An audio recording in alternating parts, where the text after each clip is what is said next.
Today I'm going to be talking about the Digital Operational Resilience Act, also known as DORA, and throughout this video we will simply say DORA. And the entire purpose of this video is to come at this from a vendor management angle. See, I've been researching DORA for, it feels like quite a while now, to be honest. And the reason I've been doing that is here at Gatekeeper we work with a lot of financial services companies.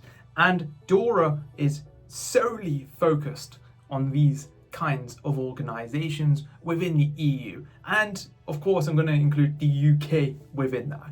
And having come from a fintech into Gatekeeper, I'm very much aware of how difficult some of these regulations are to comply with. And typically, they require so much information from your vendors, your wider supply chain, and your vendor contracts. So what is DORA? Well, DORA is actually going to come into effect in about a year's time, in January 2025. Instantly, that means you need to be prepped by the end of Q4, right, in 2024. So this is very timely, and I would encourage you to take this very seriously, very quickly. In short, DORA is enforcing supply chain resiliency and better protections against cybercrime, hacks, just all of that stuff within financial services. And of course that extends to a number of your vendors, because anyone who works in the space understands that you don't do everything in-house. You outsource a whole bunch of work, maybe it's software, maybe it's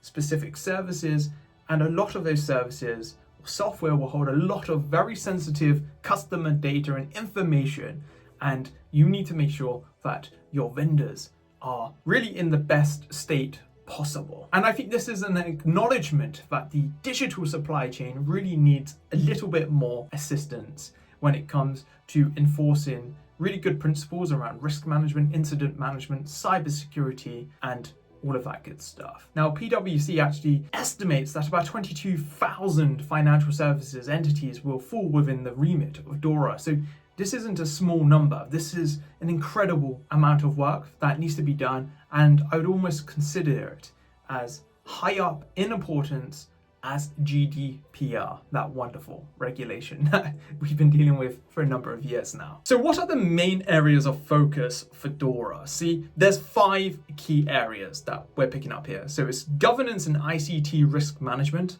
ICT incidents and reporting, digital operation stability testing, ICT third-party risk, and information and intelligence sharing. Now, that means a whole lot of nothing, right? Like, you read that and it could go in a million and one different directions. For the rest of this video, I'm just going to break down some real basic changes you can make within your vendor management operations, your contract management operations, and your third-party risk management operations to get on top of this. See, at Gatekeeper, we believe in this approach, this unified approach called Vendor and Contract Lifecycle Management, VCLM.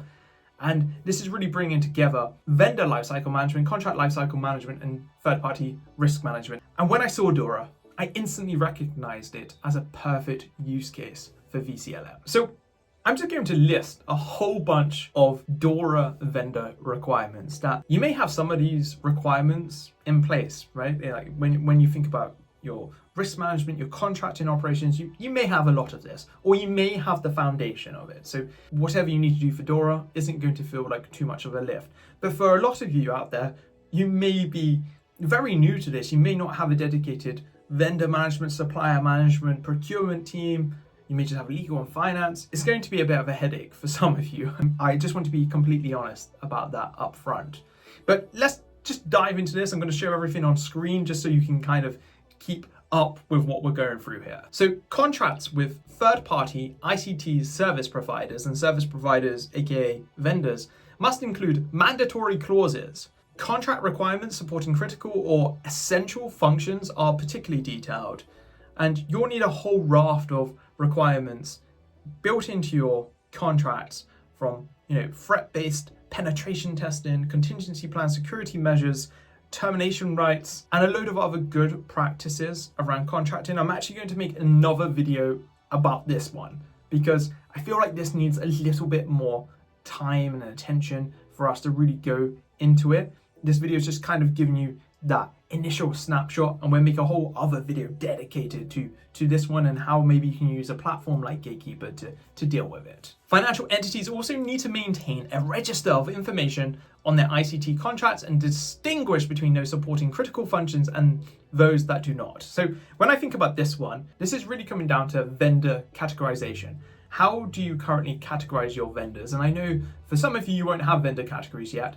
I would suggest you start thinking about this, start building out these categories. A really simple approach to this would be to have something like an ICT DORA vendor category, and then just having another category where you can put all of your other ICT service providers, if we use the DORA language, into that.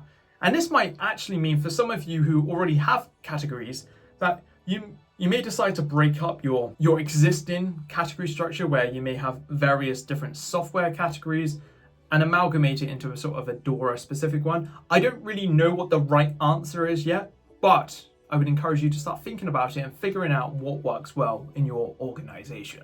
This third point is more of a awareness point, let's just say. So critical ICT third-party service providers will actually be under a union oversight framework. So if something over in the EU, there's going to be a lot of attention and due diligence over that side. And this oversight framework can suggest ways to lessen identified ICT risks. And financial entities must consider the risks of ICT third parties who don't adhere to these suggestions. So the EU will actually designate various entities that provide ICT services to a range of customers as critical vendors. And they will also suggest ways in which they can manage their risks.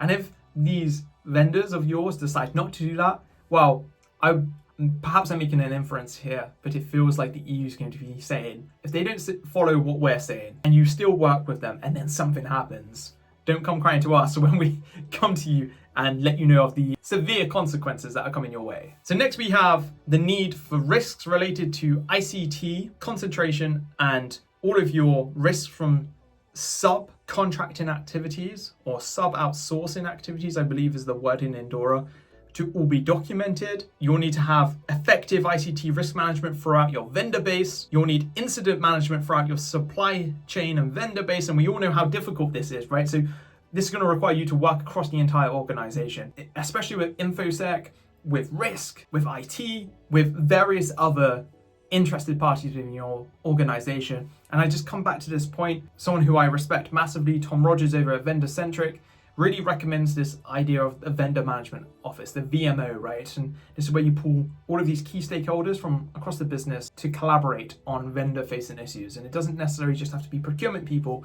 in that you bring the likes of your information security team, your risk team into this to deal with these kinds of challenges, let's say. Operational and resilience testing, so you'll need to bring your vendors into that. I think a lot of you already will be doing things like that, so like disaster recovery tests and scenarios and things like that. You'll need to be monitoring your service providers, the relationships with your ICT third-party providers, and also you'll need to document all outsourced activities with a detailed record of all the vendors you're working with, including their services within your group, and changes to any critical service outsourcing arrangements. So effectively what DORA is asking you is make sure you have everything documented in a really easy to access vendor and contract record. Make sure you have really stringent processes in place to onboard these vendors, carry out due diligence, get the contracts in place with the wording that is needed. Once you've done that, then you need to be able to manage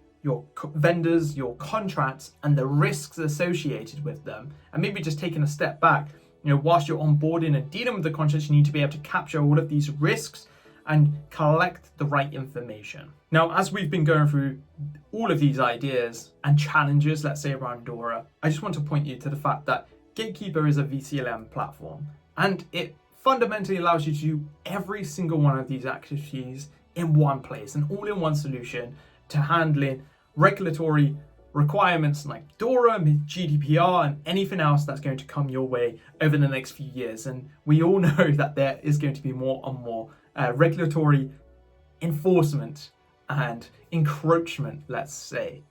So definitely check out what we're doing over at Gatekeeper by following the link in the description. And whilst I've got you here, I just want to point you to this video here. It's all about risk management. I think it's going to be a super useful video for you as you start to think about your approach to DORA and how you are going to deal with it. So I'll leave you with that one, and I'll see you soon, my friends. Goodbye.